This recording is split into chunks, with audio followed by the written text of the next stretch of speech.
आते हो आप लोग सत्संग में, सत्संग सुन के सत्संग के गुणों को अपनाना चाहिए तो सत्संग का लाभ होगा।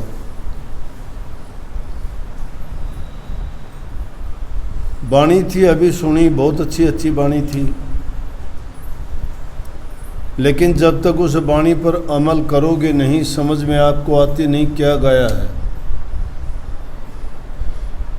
ये गौर ही नहीं किया उन्होंने क्या गाया, उसका मतलब क्या था। इतने बड़े संत जो आदि जुगादि स्वयं परमात्मा के रूप कबीर साहब का शब्द, सतगुरु मिले मारे सारे दुख बिसरे, अंतर के पट खुल गए। अब वाणी तो इतनी उच्च कोटि की, सत्संगी भी आप सभी हो, नाम सब ने ले रखा है।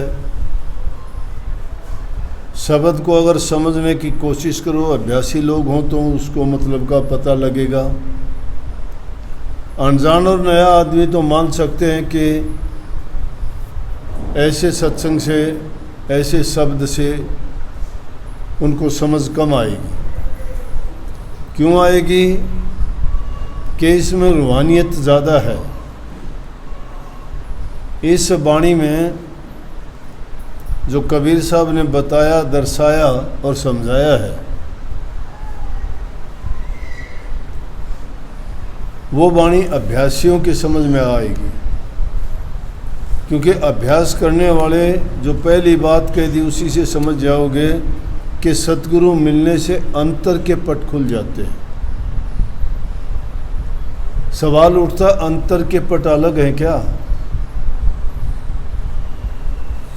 बाहर के पट आँखों को कहते हैं, तो अंतर के पट कौन सी है? ज्ञान चक्षु, ज्ञान की आँख, विवेक की आँख, समझ की आँख। वो इन आँखों जैसी नहीं है। ये आँख भी सारे काम करती है। देखने से आप सब चीज़ों को परखते हो। इन आँखों के देखने से सारी चीज़ों की परख आपको आती है। अलग अलग रंगों की पहचान करते हो, अलग अलग चीज़ों की पहचान ये आँखें करती हैं। उनके स्वभाव, गुण, दोष, सारी चीज़ें आँखें बताती हैं हमें। ये देखती हैं, देखने से ही सब कुछ समझ जाती हैं। लेकिन इनसे भी लाख गुना ज़्यादा समझ रखने वाली ज्ञान की आँख है। ये आँखें भी ज्ञान के माध्यम से ही समझती हैं।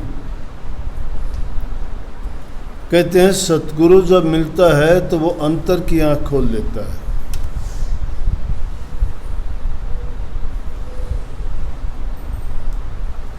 अंतर की आँख जब खुल जाती है, इंसान जीवन के महत्व को समझता है।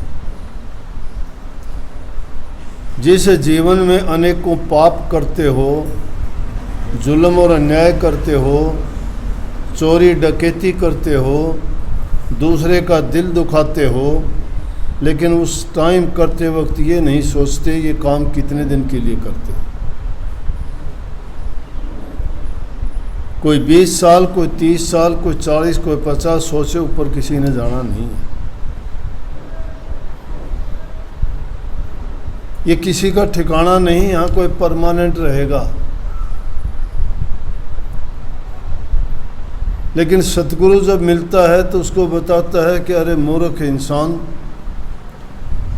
तू जो कर्म करता है ये कर्म तेरे लिए बुरा परिणाम लेके आएंगे। जब दुख भोगेगा तो तेरी सहायता करने वाला कोई नहीं होगा। इंसान की, इस जीव की सहायता कौन करता है? उसके कर्म करते हैं।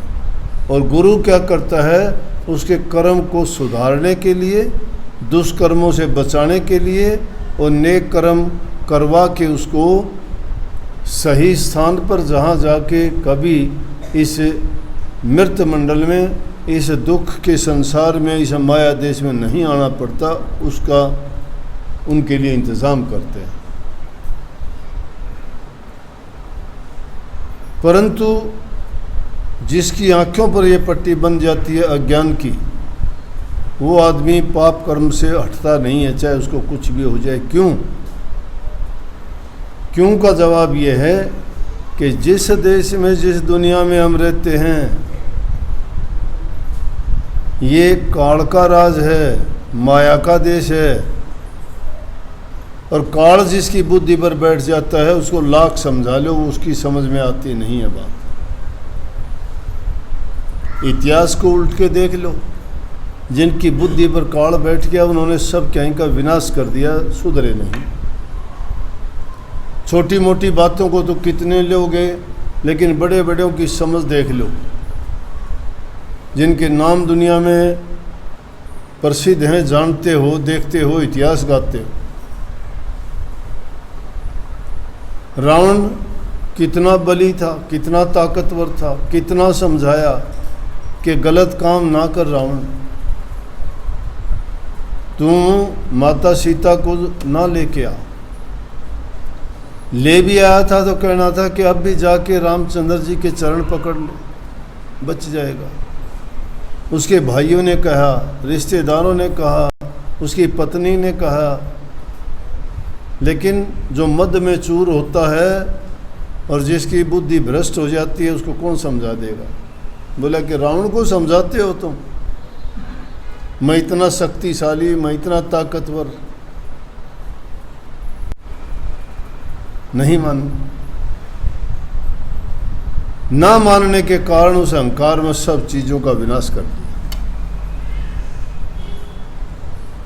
नहीं माना ना, युग पलट गए, द्वापर युग आ गया, कौरव और पांडवों का हुआ, दुर्योधन दुष्टता करने लग गया, अपने सगे भाइयों को बोला कि इतनी जगह भी नहीं दूंगा, सुई की नोक टिके। बोले दुर्योधन 5 काम दे दे, 5 भाई हैं, गुजारा कर लेंगे, तेरे पास तो सारा बहुत बड़ा राज है, हस्तिनापुर का राज है तेरा, कोई झगड़ा नहीं, कोई बात नहीं, शांति से तू जिएगा, वो भी जी लेंगे। बोला सवाल ही पैदा नहीं होता। क्यों? बुद्धि भ्रष्ट। अगर उसकी बुद्धि काम करती, उसकी ज्ञान की आंख काम करती, उसकी विवेक और समझ उसमें होती, कहना मानता वो। लेकिन कौन नहीं मानने देता कहना? काल। काल जिसकी बुद्धि पर बैठा उसी का विनाश किया, युद्ध के मैदान में कूद गया। उसकी भी चलो, दूसरी तरफ द्रौपदी देख लो, उसके साथ तो खैर अन्याय हुआ, लेकिन अन्याय भी हुआ तो आदमी माफ़ी मांगने से ख़त्म हो जाता है। लेकिन वो बोली कि नहीं, जब तक मेरे केस खून से नहीं धो लूँगी, दुर्योधन दुशासन के मरने के बाद उसके खून से मेरे केसों को धोऊंगी। उसने हाथ लगाया, केसों को पकड़ के घसीट के लेके गया। तब तक मैं जीऊंगी नहीं, मेरा ये पर्ण है। 56 करोड़ यदुवंशियों का नाश कर दिया। आई समझ में बात? नहीं आई ना। सब चीज़ों का विनाश कर दिया, इसलिए ज्ञान की अंक नहीं।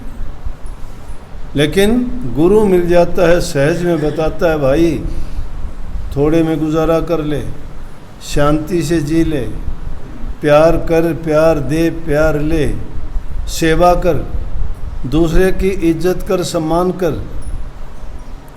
प्रेम से बढ़ के, शांति से बढ़ के दुनिया में कोई चीज़ नहीं है। करने वाला काम है तो सिर्फ मालिक की भक्ति कर। मालिक की भक्ति करेगा, उसमें ये गुण है, वो तुम्हें शांति देगा, जीवन आराम से गुजरेगा, किसी को दुख नहीं देगा, तुझे दुख नहीं मिलेगा, किसी की बेइज्जती नहीं करेगा, तेरी बेइज्जती नहीं होगी। हमने दुनिया में ऐसा आज तक कोई इंसान देखा नहीं है खोटे कर्म करके और किसी को इनाम मिला। कुछ दिन के लिए खुशी ज़रूर मना लेगा वो, लेकिन हमने तो ये देखा है उनकी ऐसी ऐसी दुर्गति हुई, मुंह दिखाने लायक नहीं रहे।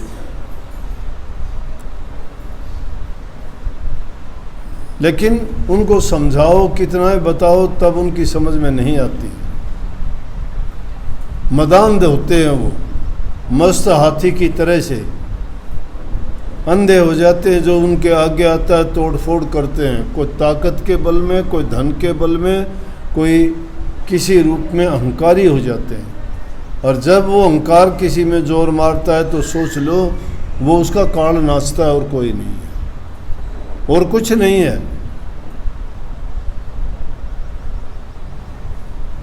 और दुख इंसान के हैं ही कितने।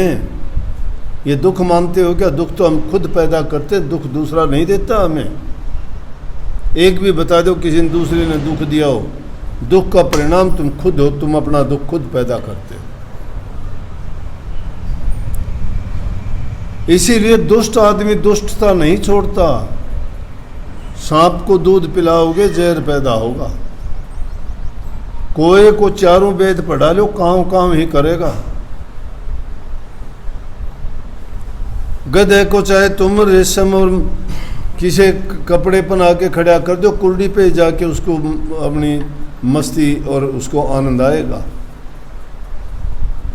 अरे संतों की शरण में जाके जीव के विचार नहीं बदले, जीवन नहीं सुधरा, उसने खोटी अपनी बुद्धि नहीं त्यागी, और फिर भी वो उसी प्रकार के पाप कर्म, चोरी चुगली, झूठ कपट, बेईमानी, लूट खसूट में वो जीव फंसा रहेगा। उसको कौन बचाएगा?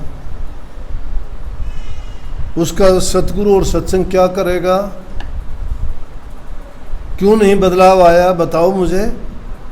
हम तो गुरु की शरण में आए थे, सब कुछ बदल के रख दिया। ना घर देखा, ना संतान देखी, ना अपना काम देखा, ना कोई लोभ देखा, ना लालच देखा। बताओ एक आदमी भी, कोई एक आदमी बता दो किसी का बुरा किया हो। क्योंकि गुरु की शरण में आए थे। किस लिए आए थे? अपने कल्याण और उद्धार के लिए आए थे। और जो आदमी किसी और चीज के लिए आता है उसकी बुद्धि उन्हीं कामों में लगी रहती है। चोर चोरी की बात सोचता रहता है कि चोरी किस ढंग से करूं। डाकू डाका मारने की फिराक में रहता है, किस तरह से मारूं। कपटी आदमी कपट की बात सोचता रहेगा, कैसे कैसे क्या क्या करूं। लेकिन ये सारी चीजें एक तरफ रख लो, एक परमात्मा से, गुरु से प्यार कर लो, सारा कपट भी तुम्हारे आगे फेल हो जाएगा, डकैत भी फेल हो जाएंगे, चोरी भी फेल हो जाएगी, तुम्हारे सामने शीशे की तरह अपने आप प्रकट हो जाएंगी। सारी चीज अपने आप प्रकट हो जाएंगी। लेकिन तुम सच्चे बन के देखो। इंसान अपनी बुद्धि में रह के सोचता है कि मैं जानता हूं और किसी को पता ही नहीं।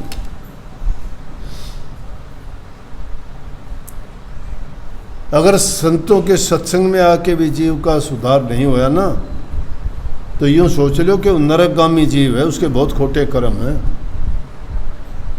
और किस लिए काला मुंह करवाते हो? दूसरों के लिए, जो तुम्हारी कोई मदद नहीं करेगा।